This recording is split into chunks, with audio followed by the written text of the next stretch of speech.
এখন একটা ভিডিও হয়েছিল, হ্যাঁ ভিডিও করেছিল, কিন্তু সেই ভিডিওটা ও দেখে হঠাৎ পোস্ট করে দেয়, দিয়ে বলে যে তুমি যদি আমাকে বিয়ে না করো আরো ভিডিও পোস্ট করবো, তোমার লাইফ বরবাদ করে দিবে। আমি ওকে বিয়ে করতে বাধ্য হয়েছিলাম, হ্যাঁ ব্ল্যাকমেল করতে, দিয়ে আমি ওকে বিয়ে করতে বাধ্য হয়েছি।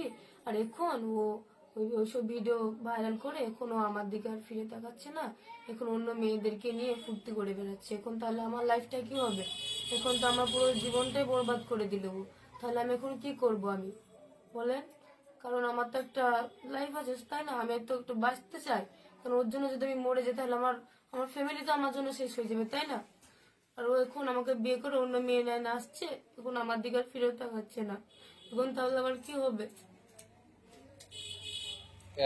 যে ছেলেটা অ্যাকিউজড আছে, সে মাইনর ছেলে আছে, তার বয়স হচ্ছে 17 ইয়ার্স।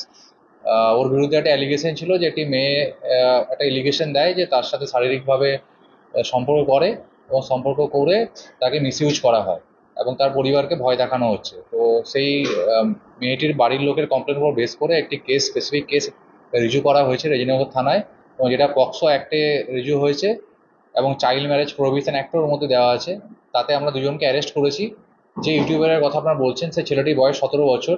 তো অ্যাজ পার পক্সো অ্যাক্ট তাকে আমাদের জুভেনাইল জাস্টিস যে বোর্ড আছে জেজেবি, সেখানে প্রোডাকশন করতে হবে, এবং তারা যেটা সিদ্ধান্ত নেবে তাকে মেবি হোমে স্থানান্তরিত করা হবে, এবং আমাদের বাকি যে লিগেল প্রসিডিওর আছে মেডিকেল থেকে শুরু করে সেখান থেকেই হবে।